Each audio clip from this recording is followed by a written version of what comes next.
Welcome to this special edition of my talk about non-duality live here on a Monday afternoon.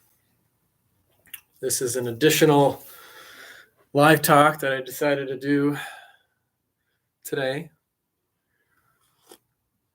And I'm starting a little bit late. I scheduled it here and I'm a few minutes after the fact. I'm just hoping that really creates anticipation for you, or maybe it teaches you that, in life you expect certain things and you get disappointed, and how do you deal with that? That's maybe why you're here to have this conversation with me about non-duality. And this topic today is going to be on the end of seeking. So in non-duality circles and non-duality talks, speakers oftentimes talk about this idea of seeking.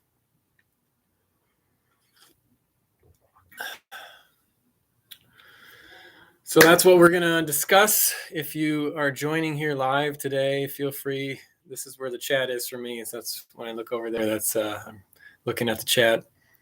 If you have any questions or comments, feel free to put it in there.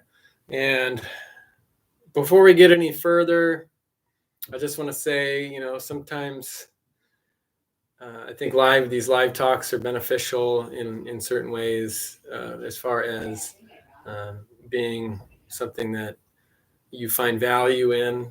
Other times I feel like it's just a run-on sentence, if you will.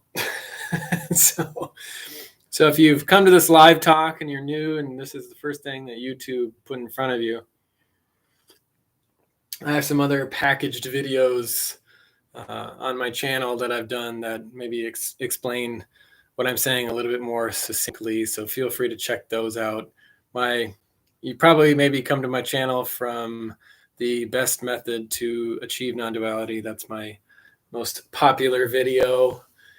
I think it's over like 20,000 views now, which is pretty incredible considering some of these live talks get just a fraction of that. So if you haven't subscribed, it's probably sacrilegious to ask for you to subscribe to my channel. But that way, when I do these random special live talks during the week, maybe you're at work and you're finishing up the day, you're getting super bored and you're watching the clock, because usually after the 3 o'clock time frame in the afternoon, there's the crash around there, and then you just kind of ride out to the end of the day before you can go home. So maybe this will carry you through to the end of your workday. So in that respect, I think it's a win. And my live talk yesterday on radical acceptance, because it's radical, that was I guess I just didn't have as much energy as maybe normal. I don't know if my focus was in on really putting on a show, if you will. And so halfway through, I looked like I was falling asleep, I'm sure. But that's the thing with non-duality, is it's kind of the same idea said in a million different ways. There's ways that you connect with it, and maybe that it'll grab onto something that is sticking in your life. It'll take that little hook and loosen it up a little bit. I guess that's what people come here for when we talk about non-duality, is to kind of find that little piece that maybe will help free you from some of the chains that surround you in your life. And I guess that's a good thing, but that's not what non-duality is ultimately about. It's not about freeing you from anything. It's the realization that you're already free. But you won't be able to hear that.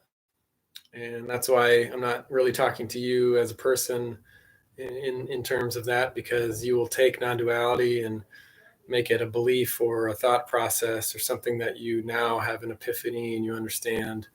And then you get disappointed when life doesn't go your way. When I show up 9 minutes late to the live talk, and you were hoping to catch me right on time.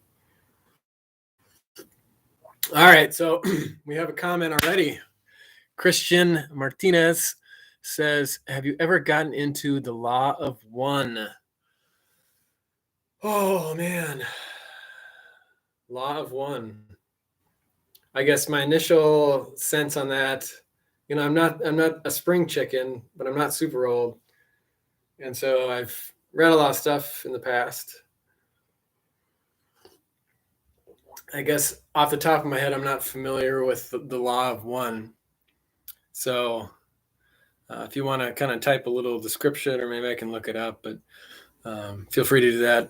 But today we're going to talk about the end of seeking and what that means. What is seeking in the first place, and what does it mean to have an end of seeking? And does non-duality somehow bring forth this cessation of the seeking energy? And look at my hair; it's great. Does it produce a sense of falling away, a dropping out, or what's the lingo? A falling away, a ending of the ego, ceasing of the self. Does that what non-duality produce? And so is that what you're here for? So what is seeking? People talk about seeking as kind of an energetic. There's a expansion versus a contraction. There's a sense that you are a solid, contracted entity, a separate self. And then there's the idea that you are connected with one. There's an expansion. There's a de-identification of the self, of the ego, and a recognition of your true self, or your essential being, however you want to describe it. The foundation, the grounding of being.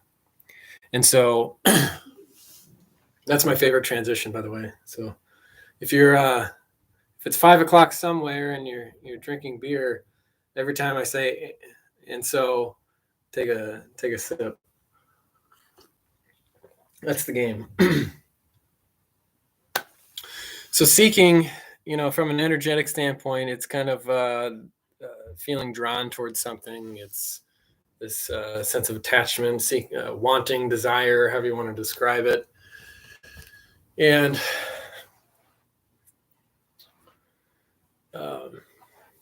so there's this sense that you are lacking something, that you're missing something, that you're flawed in some way, the tragic flaw of the personality, the ego.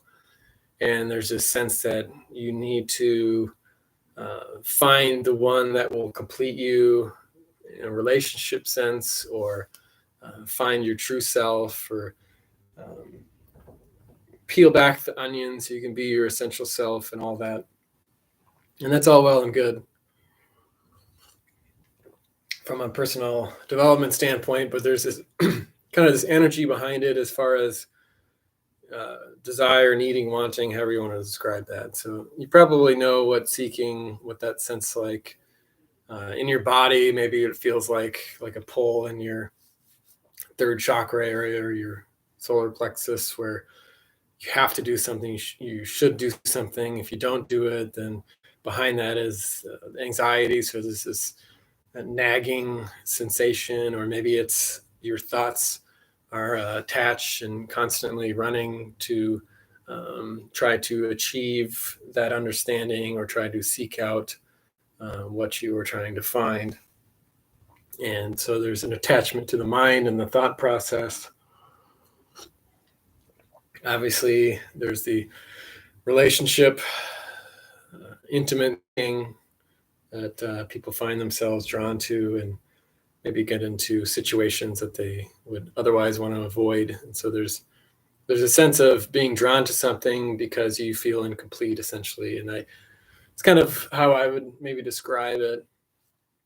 And then there's spiritual seeking. So there's finding purpose, meaning in life. What are we here for? What are we trying to do? What's the point of life? Why am I here? Why do we die? What happens after we die? Is there life after death? Why am I me? Like, is there fate? Is there destiny? Is there free will or choice? All those questions from an existential standpoint as to why we're here. What are we doing? Is there a plan? Does God have a plan for me? What am I supposed to be doing? I feel lost. So that there's that kind of spiritual seeking. And I think that's what people find themselves being attached to in these talks, in these circles, in the niche audience or niche audience of non-duality, which is pretty small, I think, overall. And I think there's a certain mindset that typically it falls into. And, I'm the kind of person that probably doesn't fit into any. If I went to a non-duality convention, I probably wouldn't fit in too well, but maybe I would. I don't know. You never know. That's what I've found, though, personally. Even if you relate on certain levels, you get to be around these people and or any sort of group, and you're like, oh, that was cool. Or whether you're in some sort of maybe you're into like a bird club. You like house birds, like parrots or parakeets or cockatoos, lovebirds, canaries, and you have an online group that just talks about birds. And you meet with them and you have the shared interest, and you're like, wow, these people, I don't relate to them much at all other than the bird thing. And it's probably the same way with non-duality, I would assume, but I've never gone to an official retreat or any of that stuff because I'm kind of a loner. So that wasn't and so you can't take a sip. But that's kind of what I'm getting at when it comes to seeking and talking to specifically those of you out there that are more familiar with non-duality. I guess that's kind of been my focus, is not so much talking to those that are new. I mean, that's what some of my videos kind of cover, those that aren't familiar with non-duality, kind of given the nuts and bolts that it's just basically, this is non-duality. This has always been here and it's never going away. You're a part of it, whether you like it or not. There's no separation. There's the illusion or appearance of separation, which always exists. And so the separate self will never know the lack of separation, will never be able to fully see what no separation means. And that's why we point to it, but we can never really show. You can only show someone the door, they have to walk through. We walk through to nowhere, essentially. So when it comes to seeking and that sort of thing, there's this, when there's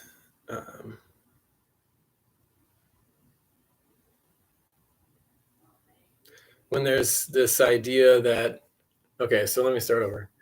So when you're new to non-duality, maybe you've been drawn to it for one reason or another, you come into it and you learn about it, and it's something that seems really different and unique because it doesn't give you anything. It doesn't say you have to do anything. It essentially just says that it is what it is, and you are forgiven and you are perfect and that sort of thing. And that's a great message, because every other message is bombarded with marketing and advertising on a daily basis. And from moment to moment, on our smartphones, on billboards, on TV, everywhere you turn, there's some sort of messaging towards you. And all this messaging is saying, oftentimes trying to sell you something and saying that either they can give you something, add value to your life, or there is something that you are lacking, or you're not good enough, or you're not fashionable enough, you don't dress good enough, or maybe you're a little overweight, or you're not fit enough, so you better work out and get a Peloton. Peloton, brought to you by Peloton. I don't get paid by Peloton, but So there's all these messages coming at you when you first arrive or come into the concept of non-duality. It's just this new thing that you're like, wow, this is totally different than anything I've ever heard of before.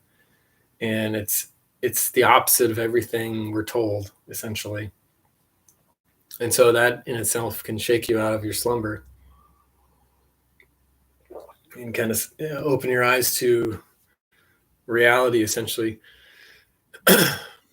But then, what can happen if you look at these? I don't listen to that many other non-duality speakers as of late, but I have in the past. And when you listen to other talks and stuff, especially when there's people that are in a group setting, if they go to a retreat, which, I think there's more online retreats nowadays than prior. But if you go to a retreat, let's say, okay, so let's picture this. So I want you have to close your eyes, especially if you're pretending to work, or if you have to see where your beer is at so you can take a swig. So let's say instead of me sitting in front of this laptop in a ring light in my son's bedroom on the floor, it's a great YouTube studio. I won this in a Christmas dice game. It's a pretty nice teacup.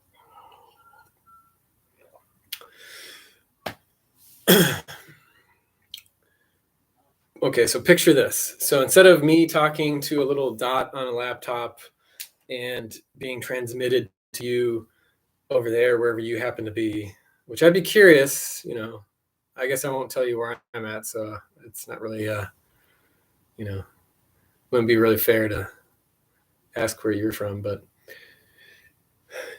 pretend that we're not in this situation. It's online. Let's say we're in person. I'm up in front in this, medium-sized room. It's not like a auditorium or, arena or anything like that at this point. My 500 some followers, maybe. Let's just put maybe all my 500 subscribers on YouTube show up, and we're sitting in this room, and you're sitting on a chair. It's a real because no expenses are too great for my my in-person retreat. It's probably in Florida or some more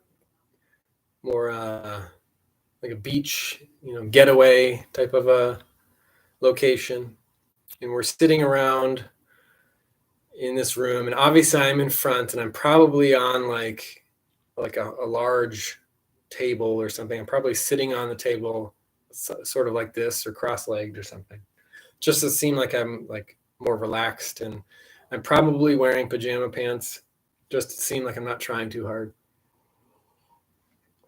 So I'm hoping you're picturing this right now.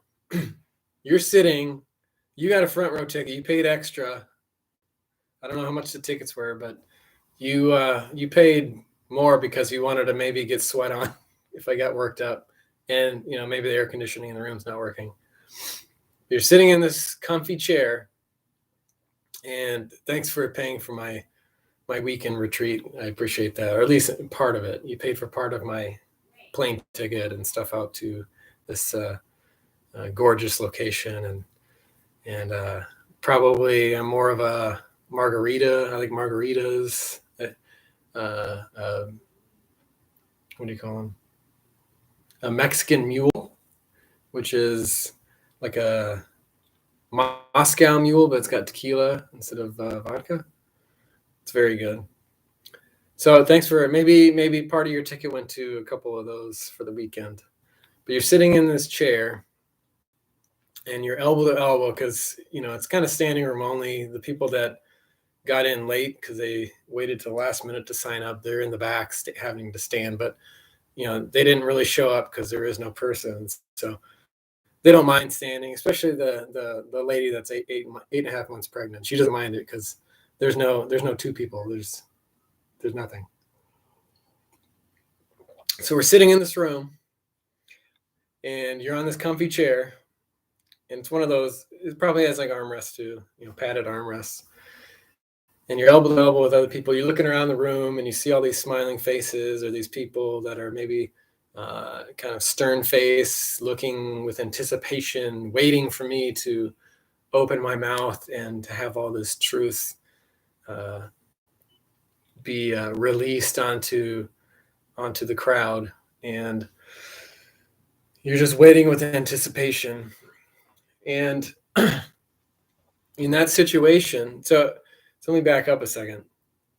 So as you're picturing this, keep in mind the words that I'm saying are producing images in your head. And so in a sense, that's abstract thought. You'll be able to visualize things that aren't in your immediate 3D reality. So I guess in some sense, you can find that as thinking. So there's nothing wrong with that. There's nothing wrong with thinking. Some non-dual speakers say, thinking is, I haven't thought since I woke up. It's okay, great. Like this morning, you just hadn't had your coffee yet. So I'm sitting in this room, packed house, getting ready to talk in Florida by the beach. And so you're there, and I am there to speak. Much like we're in this situation now where I've got the camera focused on me. I can't see you. Like Christian, I'll get to your thing in a little bit, but I can't see you, Christian. I can see your name and what you type. And so then it's all about me speaking to you. So in a sense, there's always two-way communication, even in this sense. But when it comes to standing up in front of a crowd and giving a speech or giving a live talk in person or online, it's more of a one-way, more of the communication's one way. And so there's less, since I can't right now see you, there's less communication. Maybe you're falling asleep like I was in my last video, or maybe you're smiling, or maybe you're on your phone staring, reading about the law of one, so you can talk about that. I don't know what you're doing. And so most of this communication is a one-way transmission. And so you're there, and I get up and I say, non-duality, it's the end of seeking. And so immediately you're probably wondering to yourself, so I'm a failure. I screwed this one up because I paid X dollars for a ticket to pay in part for a couple of Russ's margaritas that he's going to sip by the pool. It's probably a 10 to 12 foot deep pool. Those are fun. And now you identify as a seeker because you're at my totality, and you're in this room with all these other seekers because they're there to hear my message. You're seeking what I have to say. You're looking at trying to get some sort of knowledge or understanding for what I say. And if you've seen other speakers like Tony Parsons, he says things like, there is no person, I didn't show up, there's no one here, you didn't show up, there's no one here. He's doing that because the hope is that it's kind of going to point you to the truth of non-duality. And so that's kind of his style of getting people to see that. And so I say non-duality is the end of seeking. What does that mean to someone who paid the ticket? Maybe you took a bus or you took a flight to Florida to come to my expensive retreat weekend, and you're thinking to yourself, well, I'm a seeker because I paid money. I'm paying for some of Russ's margaritas, and he has something that I don't have because he's the one up here talking, getting paid to talk, whereas I'm seeking what he has to say. And so I'm a seeker, and then my initial, or the consequence of that thought is, well, I don't want to be a seeker. So I'm here to not be a seeker, and Russ is telling me it's the end of seeking. and I'm a seeker. And then Russ would say, or could say in that situation, see, I'm speaking about myself in third person. Well, there is no seeker. There is no you. There is no person. And so you're like, okay, well, what does that mean? Because I'm here as a seeker, that doesn't make any sense. So then maybe my thinking is wrong. So now you think, oh, my thoughts are the error. My thoughts are the problem here, and that's what I have to find the solution. So then there's this mental attack as far as seeing the thought process or the whatever comes into your mind, at the time. Or, you start to wonder, why should I just get up and leave? Because, I don't want to be seen as a seeker. I want to be seen as, whether to other people or to myself, that I'm no longer a seeker. But yet I am a seeker. And so there's this kind of a catch-22, this runaround where you feel like crap because you're trying to not seek, but you're in a situation where it seems that you are a seeker. And so take a sip. You're sitting in this comfy chair, packed room, shoulder to shoulder, elbow to elbow. Everyone around there looking at each other and smiling and waiting for the time when I finish talking so we can go out to the beach or, do something else outside. Because it's a beautiful day. And you're sitting in this chair. So what is different in that situation than the situation you find yourself in now? So let's say right now, I don't know if you're at work, at home, or if you're listening on a bus or whatever you're doing, or you have it on in the car. You're probably sitting or laying down. Maybe you're running. Like, it'd be interesting if you're actually like running on a treadmill in a gym or something, listening to this talk, because that would be, I don't know how that would pump you up. Oh boy. But most likely you're sitting down in a chair. You're not in Florida, but you're sitting where you're sitting or laying down or whatever. And that's what's happening. And so take another sip. You're sitting there, your mind's doing what it's doing, your heart's pumping, you're breathing, you're thinking, you feel the way you feel. Maybe you feel a little under the weather, maybe you feel super great, or you're anxious, or you're just feel super chill. Whatever you're feeling, that's what seems to be happening. And so the story is the story that I just told you of you sitting in a room in Florida, paid money, took a flight to go see me talk, and now you're a seeker. But in the same sense, you'd be sitting in a chair much like you potentially are right now. So there's really no difference in what's actually happening from a 3D perspective. But the story that you tell yourself is different. And so there's another one. Oftentimes in non-dual discussions, there's this judgment against the story. And so as human beings, that's how we connect, through stories, through our lives. We tell our kids stories, we tell, in the past, throughout history, before we had, the means to really write down historical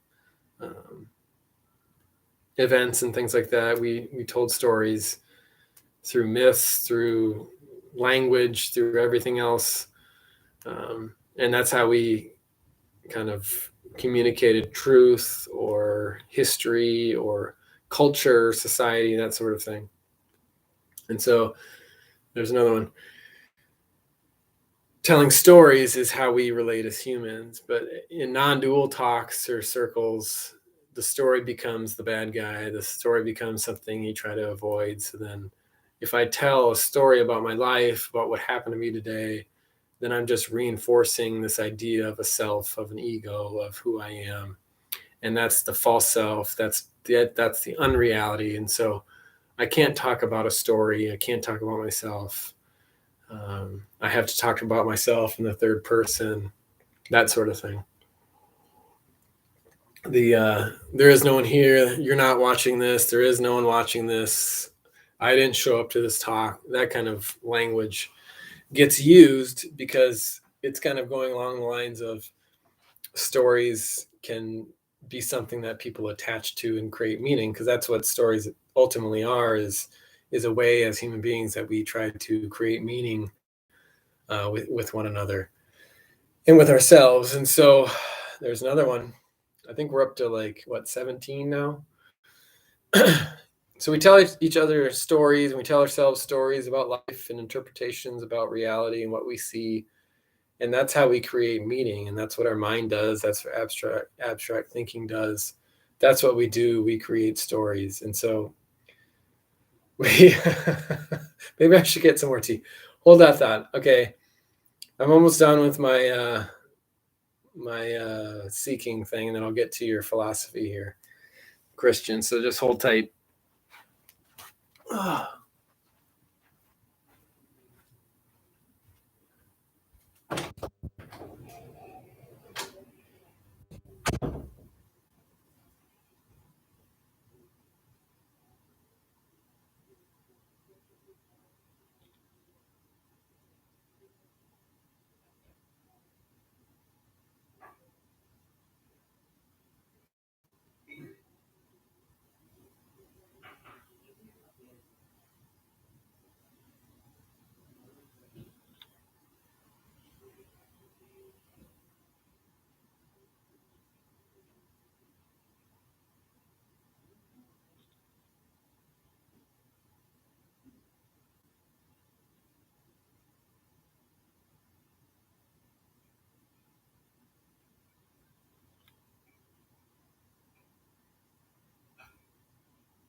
All right, here's a story for you.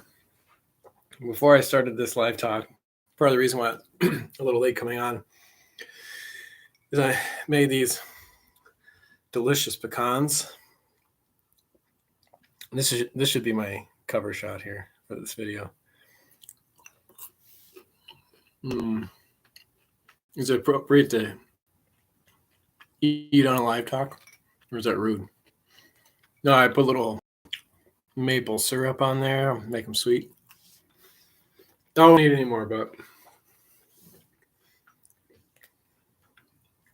that apparently happened, and I knew that it was in the other room, that I could go get it and bring it in. That's how the mind works. It has a memory, and my memory remembered that I had delicious pecans in the other room as a relatively healthy snack. The story that we tell each other, we tell ourselves in non-dual discussions, becomes the bad thing because of how it reinforces the sense of the separate self. But like I'm getting at, all of that has nothing to do with non-duality. That's just another story that we tell ourselves. Because the end of seeking happens because there is nothing to seek, essentially. Whether or not you are in a room, in an audience, or if you're on that end of the discussion and I'm the one talking, it changes nothing of what is. So if you find yourself defining yourself as a seeker, as someone who wants to know more, who wants to understand, or who wants to have the ultimate epiphany, the great personal awakening, you want to,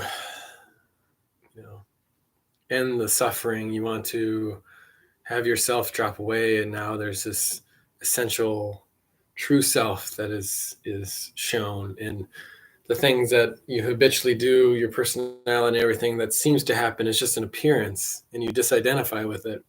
So you talk about it in the third person as a verb, as a happening.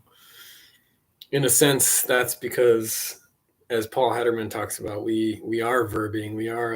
We're never solid. We're never what we think of ourselves as being is not who we ever are, because it's constantly changing. And so that which is always changing never really exists.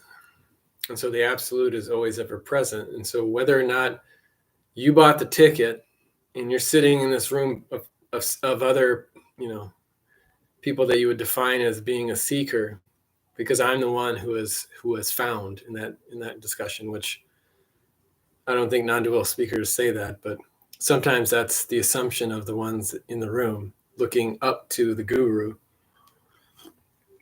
is that the guru is the found and that they are the seeker.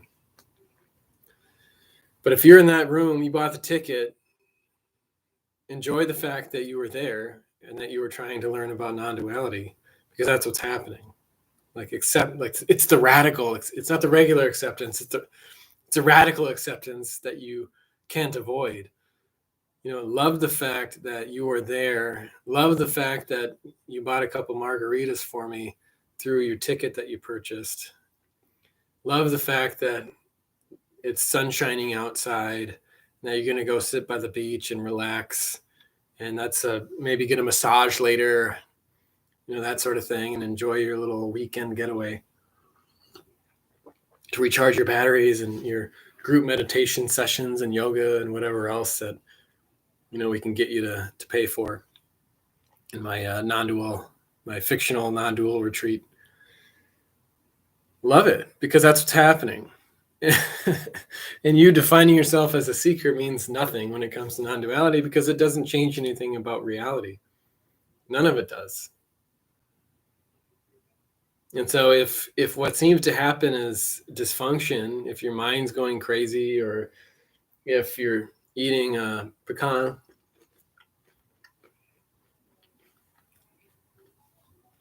when you shouldn't be because it's rude, you gotta own that.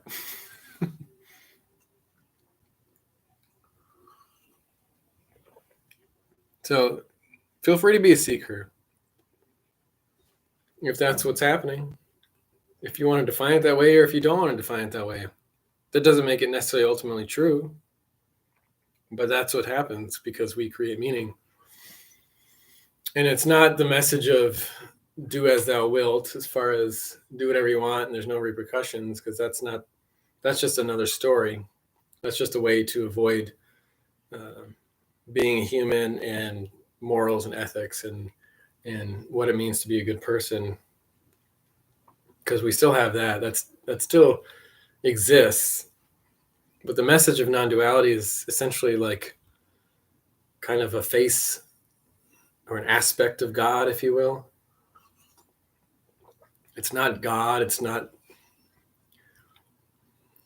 the ultimate truth. It's a way as humans that we try to communicate something that we can't communicate. We try to understand and relay this sense of infinite love and freedom, ultimate freedom,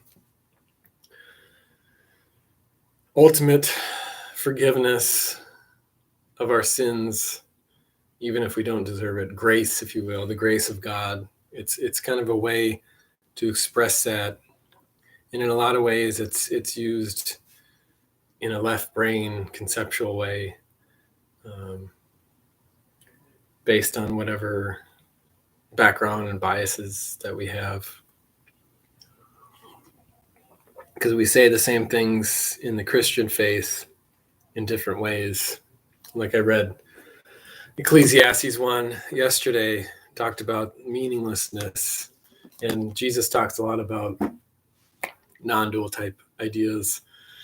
And so it's just a way that this niche group that maybe has failed in finding spirituality in other modalities or practices or other religions finally says, crap, I can't figure this life out. Well, here's non-duality. So that's where maybe you find yourself here, and that's, we're the ragtag misfit toys. That's fine. All right, so here we go. That was my my little soapbox spiel on the end of seeking. So if you missed some of that, you're just joining us like Saz here. I'm gonna eat one more pecan. Feel free to watch the first part of this video again.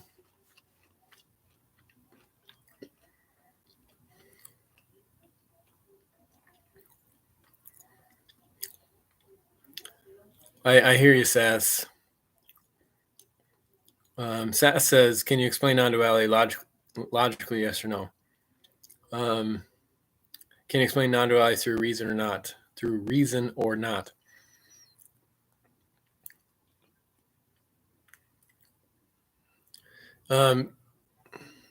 Before I get to that, I should go back to what Christian said because I kind of skipped over that.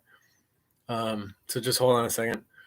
Christian said, is the law of one is a philosophy about the origin of the universe. Message was communicated by beings called Ra, I think.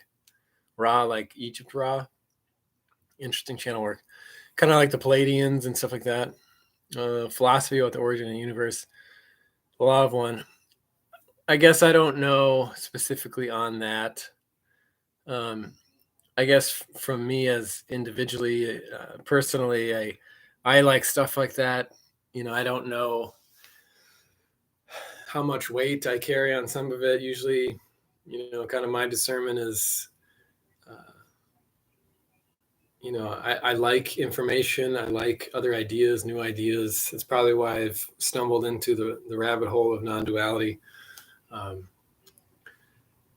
Because I'm open to other positions and ideas, but at the same time, I don't necessarily put stock in things. I kind of filter it through like the BS meter, if you will, and so it takes a while for me to give something credibility. But I guess to answer your question, Christian, I'm not as familiar with the channeling of Ra or Ra, or I'm assuming it's Ra, in the origin of the universe. It's a story. Is it true? I don't know. Maybe I'll look that up. We'll see. Hello, is it still live? Yes, Daryl, it's still live. All right, so Saz wants to know if I can explain non-duality through reason or not, or logically, mentally. Okay, Saz, yes, we can talk about non-duality logically. That's typically what we do. I like to use analogies and stuff like that as much as I can, but stories don't. People that can tell stories in little parables of non-duality, that's always it's kind of like the story. I think Paul Ederman talks about one from one of the the masters or whatever. Who's the one he always talks about? Ramana Maharshi, I think. And the necklace, and the necklace was on the neck the whole time, or it's like one of those situations where you're wearing glasses and you're like, where are my glasses? And it's on your face kind of deal.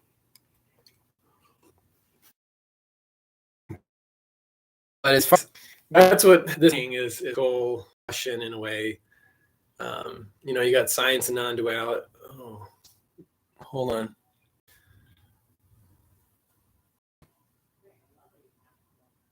Okay. I hope it's not cutting out. Technology, am I right?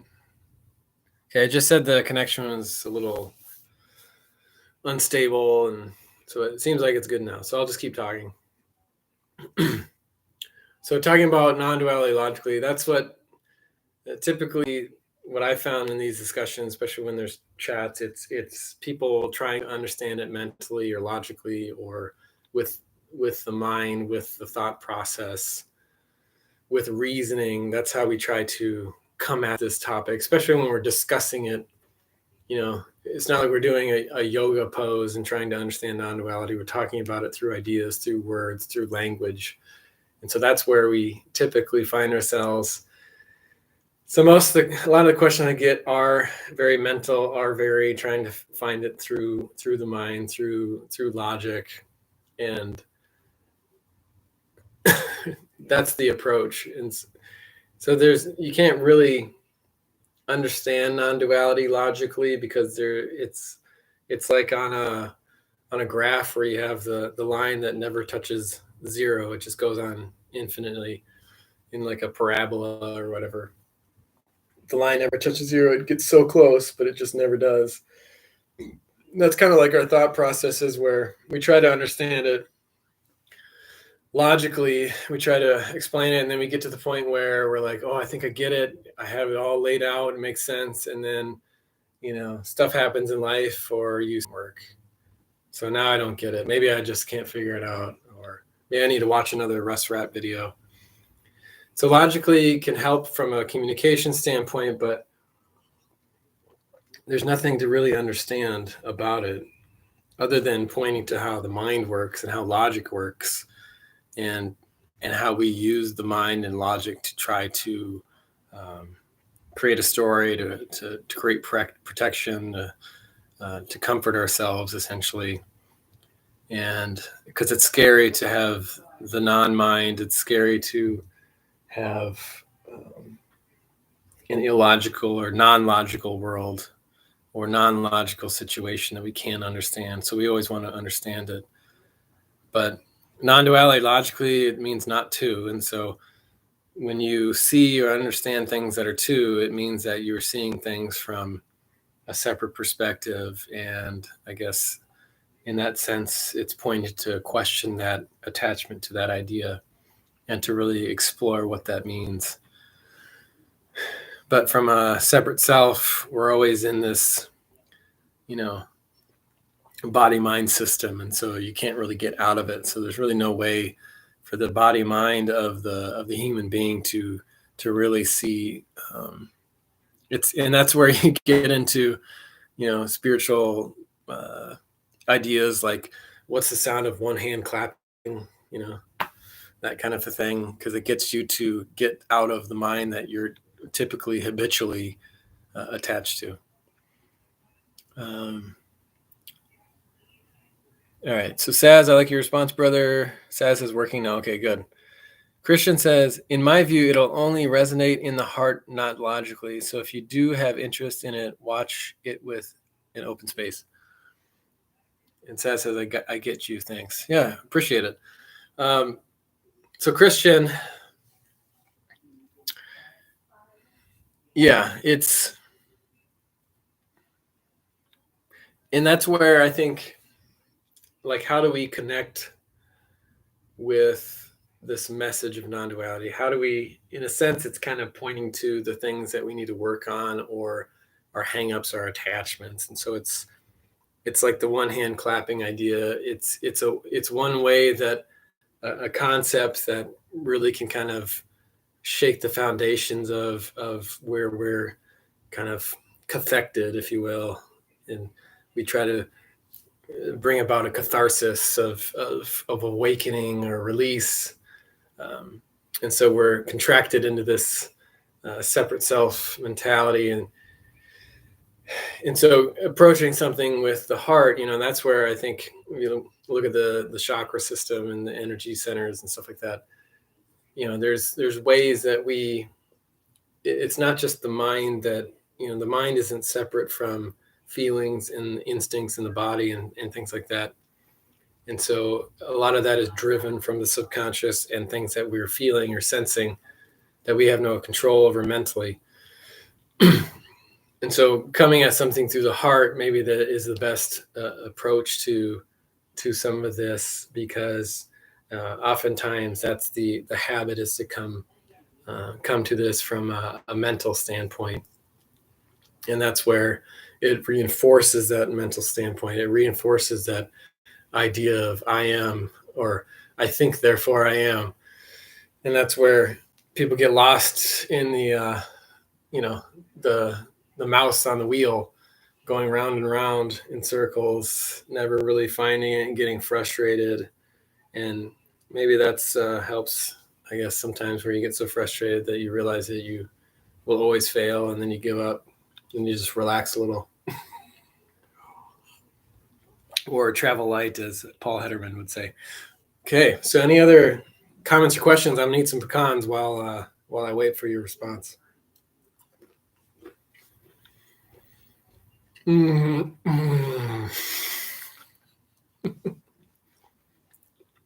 right, would you like one? Can I send this through the computer?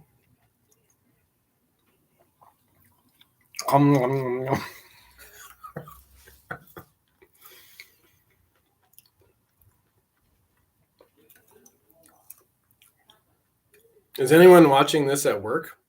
I'd just be curious.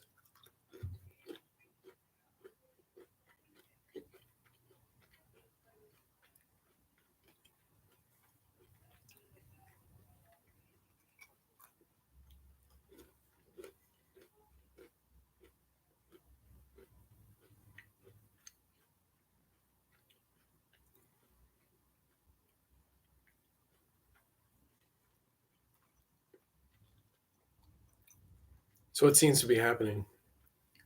I seem to be eating a pecan, and I also put a little cayenne pepper on it, so it kind of makes me want to sip some of my tea.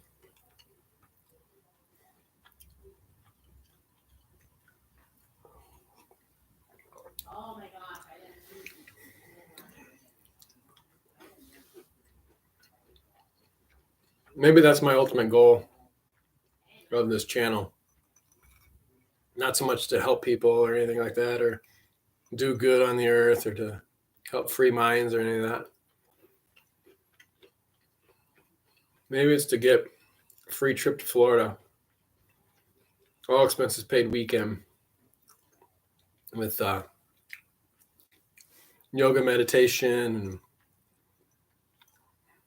and massages and margaritas by the beach.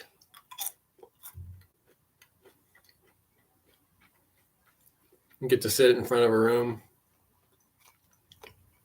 talk to people about nothing and everything, wondering why it's all happening.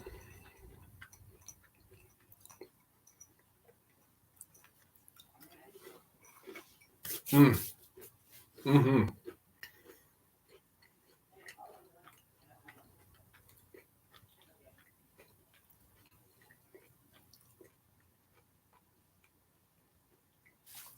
So this is obviously a log cabin. It's from Raps Baron Brewing. Oh, straight at the back. Oh, it's kind of, is it faded?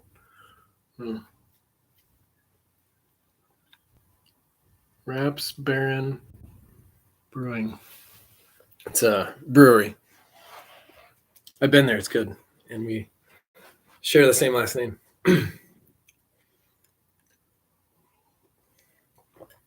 Well, any other comments or questions?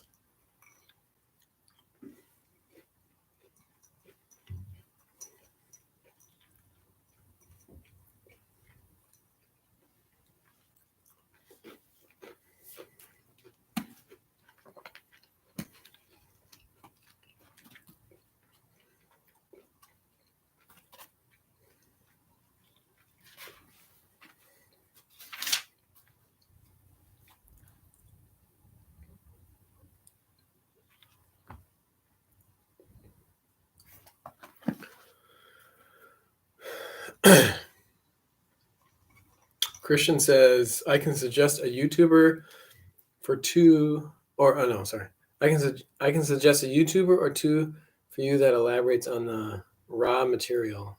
Smiley face. Daryl Sanders question mark. What are you questioning, Daryl? Why I'm eating pecans and not talking? You missed, if you just popped on not too long ago, you missed a really good discussion about the end of seeking. So you could probably go back and watch. Yeah, if you want to suggest, I mean, it's, you're advertising to right now 6 people live. So if you want to plug away. I don't endorse any suggestions since I haven't seen any of it. Feel free to throw it in the chat. Probably won't even mention it, but for those that are here,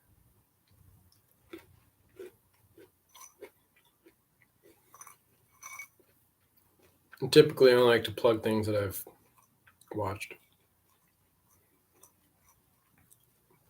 Saz says, I am 17 and I'm into the idea of non-duality. And I have pretty good understanding of the word through non-duality. Of the word, like, of the word. I think people like you. Well, you're welcome, Saz. It's great, young people. It's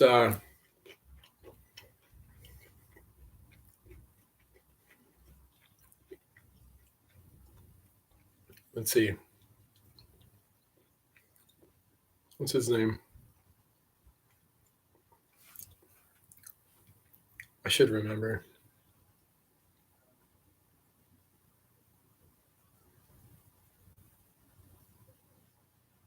Give me 1 second.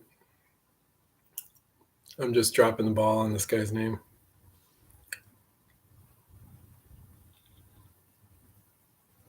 I'm going to read you a quick lyric.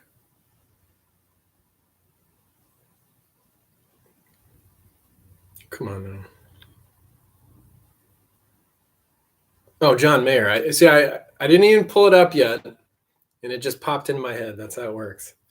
Out of the ether, out of the nothingness, John Mayer's name came up. And in the immortal words of the prophet John Mayer, I want to run through the halls of my high school. I want to scream at the top of my lungs. I just found out there's no such thing as the real world. Just a lie you've got to rise above.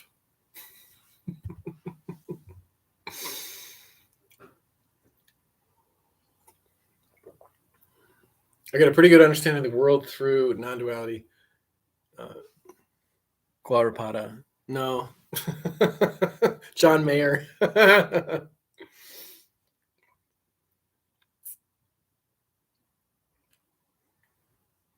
Yeah, I think you'll get even more of the world when you go out and do your own thing and figure out what it's all about. Okay, I'll indulge you, Christian. The two YouTubers he's referring to, Guy Awakens and Aaron Abke, ABKE. I may or may not check that out, but I wonder if my come on now. I wonder if my video is going to be shadow banned because I'm eating food while I'm talking. Do they do that? I don't know. Saz says, so if we cannot prove it through logic, then